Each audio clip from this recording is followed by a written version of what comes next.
Well, I have at least two sources right now telling me that Russian nuclear rocket forces are on full alert. They are at the highest level of readiness they have ever achieved, which means that they are literally a short message away from launching nuclear warheads on missiles against anyone that threatens them, whether it's the United States or its surrogates in Eastern Europe. So that much has happened, which suggests to me that the Russians have taken this very seriously. One of those surrogates is not in Eastern Europe. It's in London. Sky News and Al Jazeera reported during the past half hour. Correct me, Colonel. I think they're called Storm Shadow. British rockets fired into the Kursk region, and they went into a residential neighborhood, which probably means death and destruction, at which civilians are suffering. No, I think that's true. I think it's useful to reflect on our experience with the pre-Russian or Soviet regime. In 1973, for various reasons, Schlesinger, who was the Secretary of Defense, and Kissinger, who at the time was, I think, either National Security Advisor or Secretary of State, I don't know which, decided that our nuclear forces should go on full alert because we had told the Israelis, of course, to stop, not to cross the river. Then once we discovered they were across the river, we told them to pull back. But they obviously dragged their feet on this. They wanted to drive right into Cairo, which would have precipitated chaos in Egypt on a scale we can't even begin to imagine, and in the region. The Soviets at the time warned us that this had to stop. And when they saw that we had gone to a full nuclear alert, Brezhnev was informed. He was sitting at a meeting. He read the note that we had gone on a full nuclear alert. He turned around, he looked up at the individual and said, "Over Egypt?" For him, it was incomprehensible that two major powers like the United States and the Soviet Union would risk a nuclear war over Egypt. Well, today, we're not talking about Egypt. We are talking about Ukraine, Eastern Ukraine specifically, right on Russia's border, that has been a menacing problem for Russia for years. The Russians want it to be neutral. They want all foreign forces removed. They want it to be effectively Austrianized. And we have refused to do that. And now, after having been told that they would regard deep strikes into Russian territory as an act of war against Russia itself, we've turned right around within 60 days of the government changing hands in an effort that one can only describe as not just reckless, but a direct assault on this thing that the globalists and leftists talk about all the time: democracy. Democracy, democracy. Well, democracy is apparently something that only is viable when it serves their purposes. When it turns out that the American people have rejected them at the box office, they've decided to subvert it and to create a situation that they hope President Trump can't fix, from which he can't disengage, from which he cannot disentangle the United States. Actions that could lead to war between us and Russia. I have two questions. That is incredible. Do you think that the Russians would fire at the British and us? And I don't mean the human beings on the ground, but our assets and land masses, because of their doctrine that a nuclear superpower is using its non-nuclear equipment with which to attack us. Second question, you can integrate these as you see fit.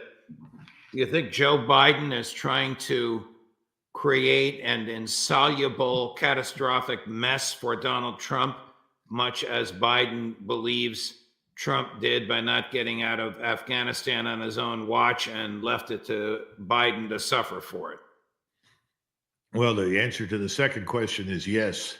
Whether or not this is so-called retribution for Afghanistan is another matter, because at the time that President Trump wanted to disengage, there was widespread bipartisan support in the Senate to keep our forces in Afghanistan, largely because of the contractor presence and the enormous quantities of money that were being laundered through that process and then back to the United States.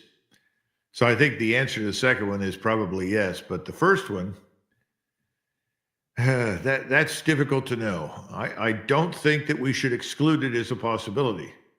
I think the Russians know that there are limited quantities of these missiles, and they're going to watch very carefully how they are employed. To take a more nuanced view of this whole thing, we should remember that the phrasing in Russian talks about an overwhelming use of force involving missiles, unmanned systems, whatever, even ground forces into White Russia, Belarus, or Ukraine, and then Russia proper, in other words, the larger Russian state, as something that could trigger a nuclear response. In other words, some number of missiles, whatever that is, 5, 6, 7, 8, 10, fired across a wide area against specific targets may not be enough to trigger that. But what I think is important for us to understand is that the Russians have responded to us as only they can, by showing us that they are in a state of readiness to employ those nuclear weapons. I should think that alone would give pause to everyone in Washington regarding the wisdom of this stupid action, particularly given the fact it's at the end of this Ukrainian tragedy. The Ukrainian state is on life support. Giving them these missiles is analogous to giving a heart patient who is clinically dead lying on a slab a haircut and a shave. It's not going to change anything. But I think the Russians, and I don't think they're alone, have said they've had enough of us. Do you think that the Biden administration recognizes what you just analogized, that Ukraine is on a morgue slab? Yes, I do. And I think this goes to the heart of the problem. This has never been about Ukraine. Right. I don't see any evidence that anybody inside the Beltway gives a damn about Ukraine or the people that live there. You know, I've wrestled with this from the very beginning because I grew up with large numbers of Ukrainians for whom I felt at the time in the 50s and 60s great affection.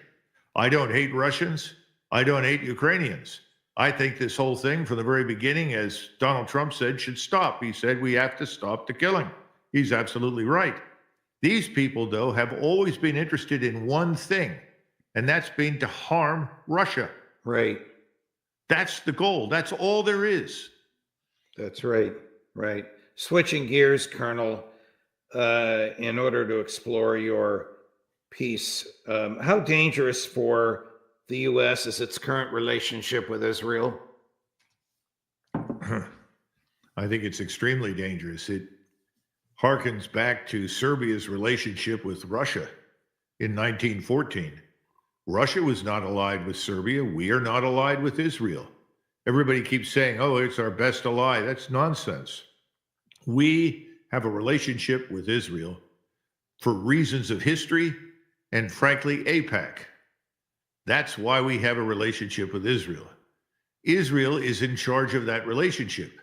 Serbia in 1914 was effectively in charge of its relationship with Russia. I mean, why would the Tsar of Russia send millions of Russian troops into action against Germany and Austria-Hungary over little Serbia? Why wouldn't he have intervened and said, let's sit down in a neutral state and talk this over and find a way through it? He made no such effort.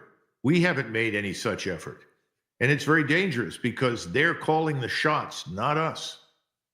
As recently as this morning, Amos Hochstein, who's the Israeli-born IDF veteran, joint citizen, State Department official representing the United States in the Hezbollah, Lebanon-Israeli ceasefire talks, was led to believe by the Israeli negotiators and the Hezbollah negotiators that they had an agreement, whereupon Prime Minister Netanyahu publicly announced, I don't know if he called Mr. Hochstein ahead of time, that the Israelis would not agree.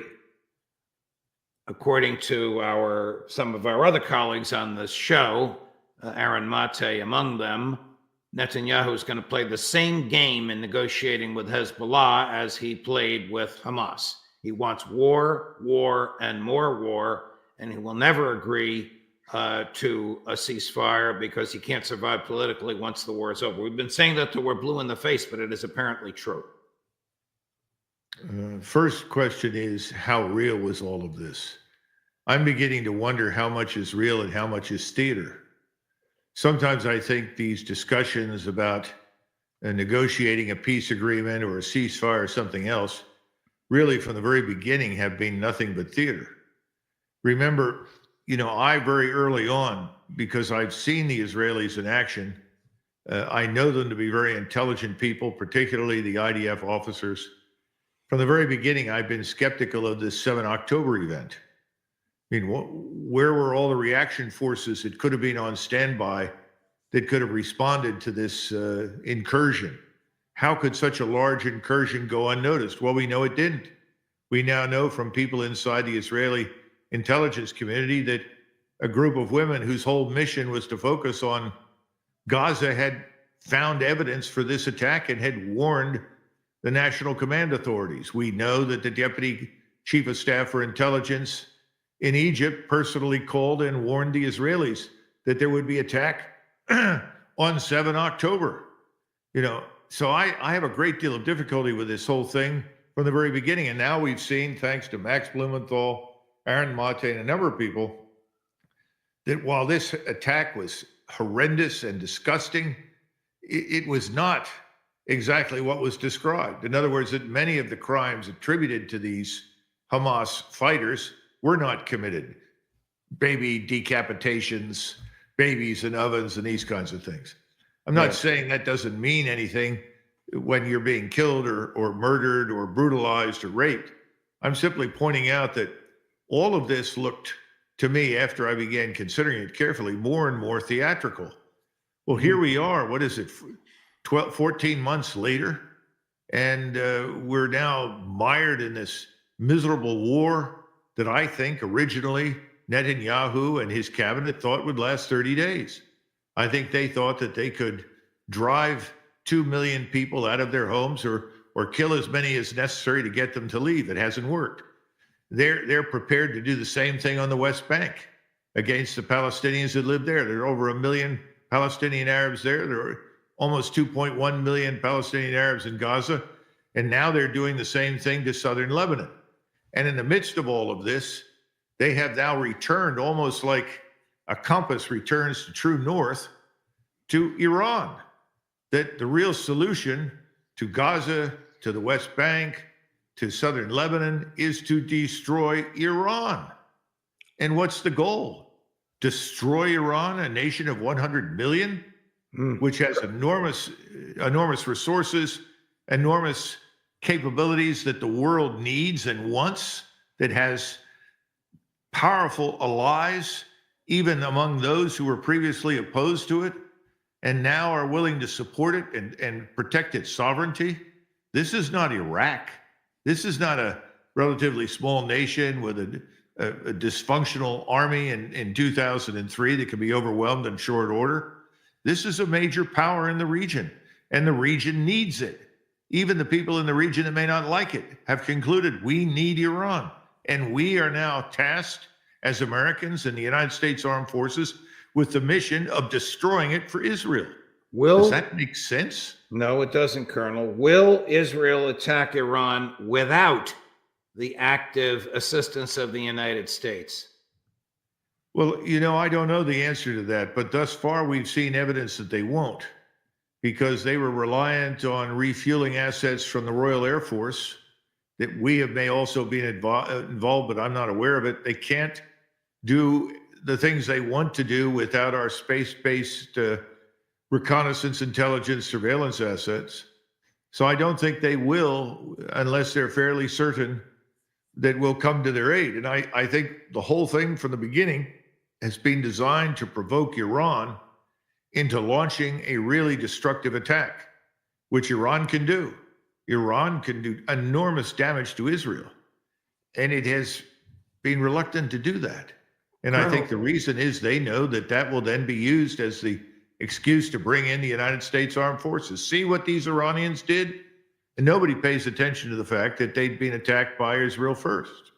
What would be the purpose of the United States supporting Israel and Israeli attack on Iran militarily? What would President Trump say to the American people is the reason he's going to put American boys into harm's way and expose American treasure to destruction because Netanyahu wants to attack Iran?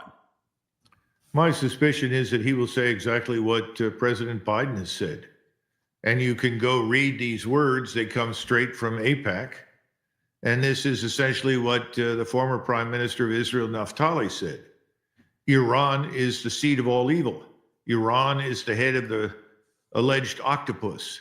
That once Iran is destroyed, this government is decapitated or destroyed, that their problems will vanish, that everyone in the region will then suddenly subordinate themselves to Israeli will, that the various millions of Arabs in Palestine and in other surrounding countries will do what they're told. I don't see any evidence for that. I think it's the opposite, to be frank, but I think that's the feeling. And I think President Trump would probably say, this is the long-term terrorist state that has terrorized us and the world.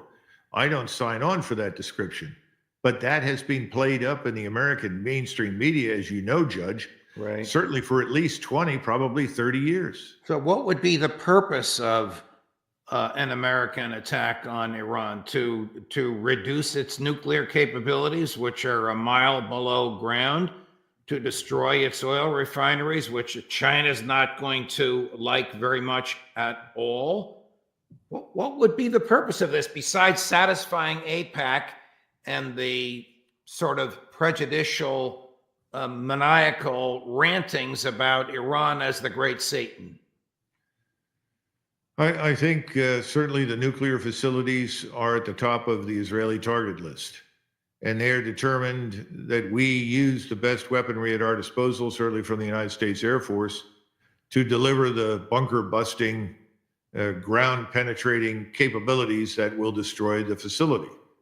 The possibility that this would only represent a setback, that there would be a build back, a reconstruction at some point, perhaps at a different location, or that their capabilities are frankly distributed over a wider area. Those are other issues that I can't address. I don't know what they've thought about.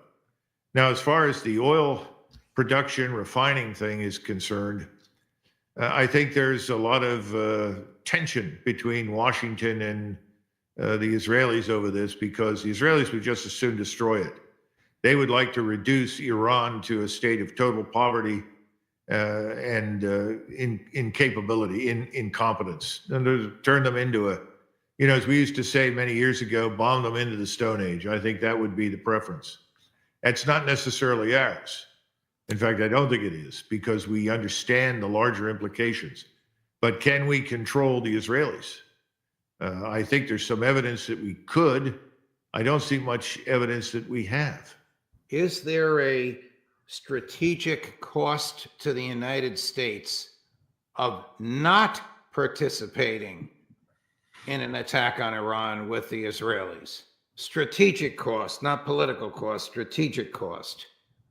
Well, that's one of the questions that I raised, because in the article I pointed out that Eisenhower resisted enormous pressure to involve himself in the Suez intervention by the British, French, and Israelis in '56. And in fact, he made it impossible for them to stay there. There were lots of people who insisted that Nasser was another Hitler, and that eliminating Nasser was critical and essential. The only way to do that was to go directly into the country, regain control of the canal, which had formerly been under the British, and assassinate, remove Nasser and his lieutenants. Well, it didn't happen, but it turned out that Nasser was not nearly as capable and effective as his successor. And there were still wars after that. So, that's one example. That's not the only one. Eisenhower was under a lot of pressure by people inside the Department of Defense and State to consider fighting a war against China when he took office in 1953, and obviously he decided not to do that and walked away from it. In other words, if you walk away from something, what's the cost? Well, the cost to him was minimal.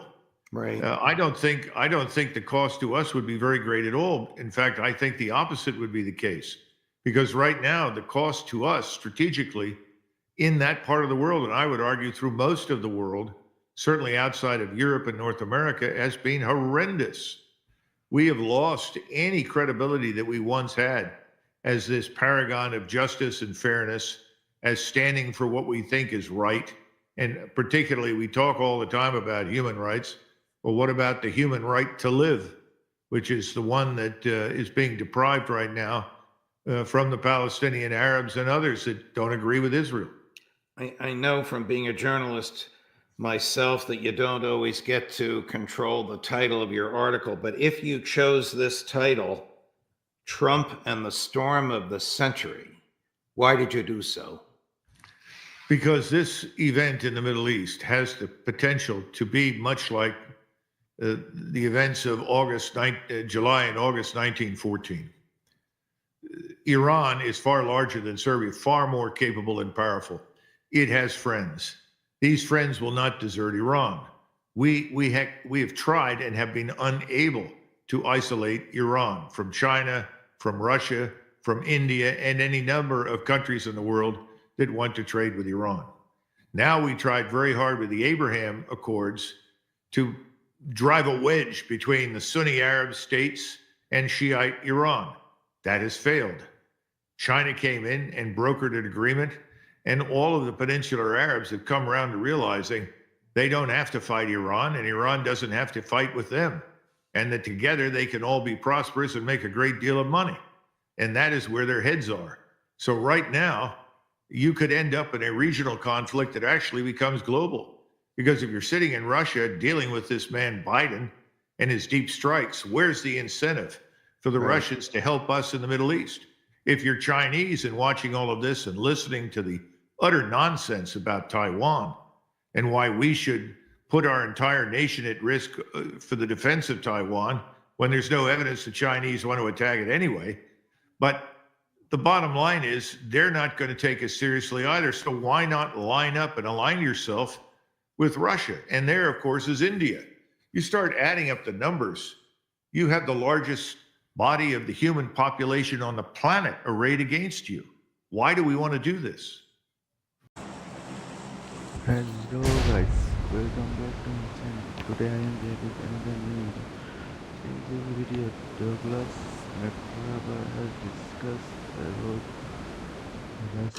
Russian approval nuclear attack. Douglas MacGregor is an ex-army officer of US military, so he discussed on war. So if you like to watch this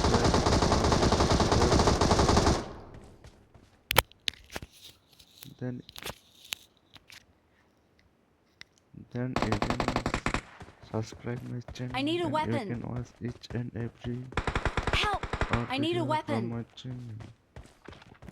Basically, in my channel, I need a have weapon. uploaded It's safe here. Save me. related videos.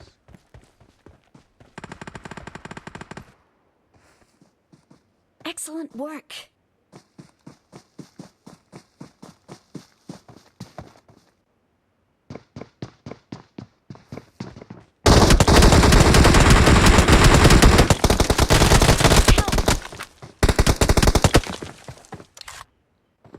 Thank you guys who are still watching.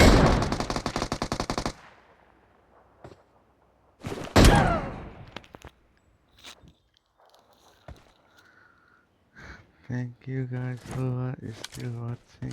Please keep watching my channel. I'll be back with another video in next time. So now I am playing a game which name is GTA Mine.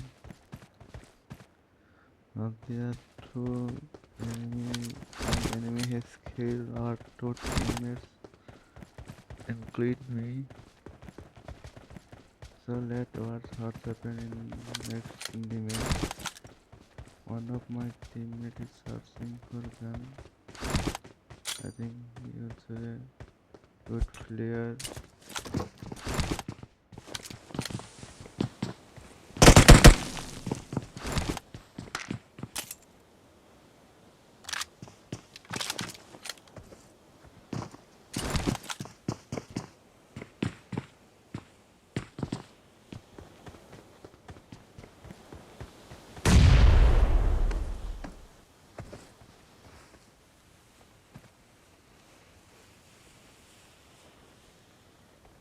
So guys, if you would like to watch our related video, then you should subscribe my channel. In my channel, I am only watch our related videos.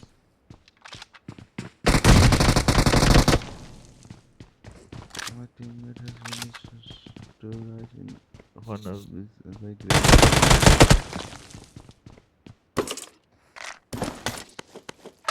Thank you guys who are still watching.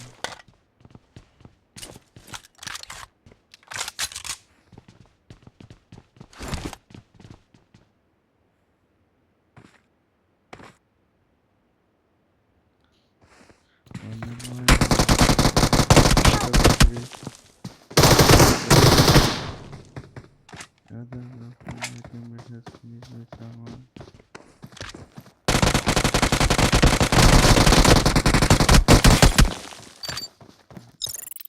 Other of my teammate, all of my teammates is now. Another video next. Bye for now.